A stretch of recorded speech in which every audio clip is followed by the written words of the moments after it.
Hello and welcome. This is EDC with Oaken and Kane. I am Oaken. I'm Kane. And welcome to our living room. Today we've got the BRS, which is Blade Runner Systems, E-Volve Nomad right here. And that's a cool name. E-Volve Nomad. Comes with this nice little hard case that we'll show off real quick and then get out of the way. Just sit it closed. So pretty nice. simple. Nice. No complaints there. I always love when they do that. And then you get a nice little cleaning cloth here. So yes, this is the BRS E-Volve. Blade Runner Systems has been real big in the balisong world for a good while now. And then I think it was maybe 2018 or possibly 2017, we started to see them kind of branch into really just knives in general and not just kind of exclusively balisongs. So that's been pretty nice, and this is definitely a nice beefy option from them. Sure is beefy. Oh yeah. So overall length on that guy is 8.125 inches. Blade length is 3.25. Edge length is 2.875. Behind the edge thickness, I was getting 30 thousandths on this section down here. And then closer to 50 on the very top, but of course it does, intentionally thicken up quite a bit there. Handle thickness, it is certainly beefy at 0.62 inches. Handle length is 4.875, and a nice beefy stock thickness of 0.16 inches. And then weight is 5.17 ounces. So, well, hefty. Yeah, you will not forget it's in your pocket. I guess it's a similar weight to this, but for some reason this feels more dense. And country of origin on that guy is China. So, why don't we let's get this beautiful rug out of the way and bring some friends out and do some size comparisons to this guy. Got some beefy ones. So Microtech SOCOM Elite. Another bruiser.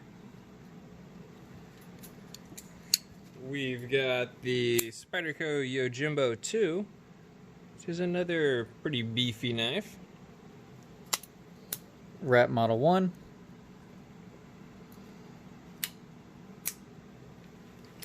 We got the Para 2 and Para 3. So it's definitely closer to the size of the Para 3. But yeah, kind of right in between those guys. Much thicker than both of those though. Oh yeah. Here's the ZT0562.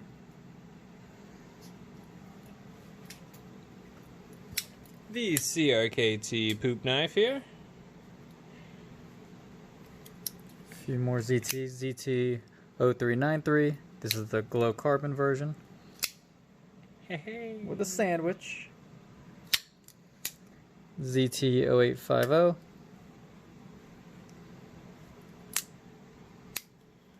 Spyderco Delica. And of course, the K-Bar Bacon Maker. Everybody has a K-Bar Bacon Maker, right? Very common. Kershaw Bare Knuckle. And the Spyderco Dragonfly. And one last one, because I think there's some kind of similarities between these two guys, so I just figured I'd throw it on there. But the P Large by CRKT here. All right, so let's talk a little bit more about the blade here. So that is a nice thick piece of S35 VN, and it is a Tanto. I'm not sure if you guys are able to pick up on that. I know that it seems like it's got maybe some belly, but no, it's full Tanto. That's full. But yeah, definitely very, very angular, and your front Tanto portion is over an inch. So I mean, you have a lot of that Tanto to work with. Yeah. Very very interesting. I actually sort of like it. Different than the normal. It is very exaggerated, but I mean, this is an exaggerated knife, being so thick, beefy, and just a bruiser. It makes it look aggressive. Very nice look to it, in my opinion. Yeah, no, I'm with you there. I definitely like it as well, and that is a nice stone wash finish. But it is a stone wash on the grind and swedge with a satin finish on the flats there. So very nice. I always love that stone wash and satin combo. I think it always looks pretty good. Nice little touch. Yep. And so let's talk about the pivot. First off, I love those little pivot collars. I think that's a nice touch. Now the color they went with is kind of an interesting green, gold, yellow. Goldish yellow, sorta. green. So I mean, I'm not in love with that color choice, but it's not too bad. Not too bad. Looks pretty good with this color scale. Yeah. But yeah, I always love pivot collars. I think it's a great way to add little pops of color that's not necessarily taking away too much from the design. Is this on bearings? Yes, Seems sir. like it is, yep. You see the small bearings in there? Real, very nice and smooth on bearings. To me, it's a lot easier to actuate via a Spidey flick than the thumb flicking it out. Yeah, I agree. It's sort of hard to get in there for the thumb flick. You have to position your hand a little bit awkwardly. The Spidey flick, well, seems much more natural. Yeah, I definitely felt like every time I wanted to swing it out with my thumb, because my thumb doesn't fit in that hole as well, I would end up just kind of sliding out or bringing it only halfway out. Yeah, definitely Spidey flicks real easily. And then super great action from that guy. Real thick blade, so that always works well to helping paired with ball bearings to really give you a nice smooth action. Materials, so the scales are G10. Oh, the little pivot collars, those are aluminum, I believe. But yeah, so G10 scales there with titanium liners, which is interesting. Oh, really? Okay. You know, that's definitely looks good. They definitely made them thick enough to where you're not saving any weight by any means. And despite the fact that they did do some cutouts in there to save weight, it didn't save much. So you're still looking at, yeah, like we said earlier, a little over 5 ounces. But, you know, all in all, not too bad. But I do like the G10. It's a good texture. And then they did these little cutouts here, which also go into the liners as well. So it's real interesting. But I found when you're grabbing the knife to pull out, it's actually great having that just real good grip to easily pull out of the pocket there. So it is a nice beefy liner lock there. What were the... Did we check those? Yeah, so that is T8 on the pivot, and let's see if we can get it. T8 on the pivot and on the body screws, it looks like. We're going to confirm that. We're going to confirm that. Give us 1 second. Bum, bum, bum, bum. We bring out the selector. It's definitely not a deep carry clip by any means. Moment of truth. Yep. Well, I don't know. Those might be T. So that is T6. T6. So yeah, T8 on the pivot, T6 on the body screws and clip screws there. Yep, T6. It has been confirmed. So yeah, but more on the clip. So it obviously isn't deep carry by any stretch of the imagination. But I really don't mind the clip. I think it's a good looking clip. Would have loved for them to just scoot it a tad bit higher up. I think that would have been pretty nice, and I don't think it wouldn't necessarily mess with too much. But you got a decent amount of space. I haven't had any troubles getting it in and out of the pocket, so I don't mind it. This is definitely a hot spot when messing with the knife, you know, but actually in use and operation, I mean, bearing down pretty hard on that, I didn't notice it at all. So that's pretty good. And then you do have a little bit of a cutout to where you can, depending on the girth of your fingers, you can kind of fit it up there and choke up for more your detail work.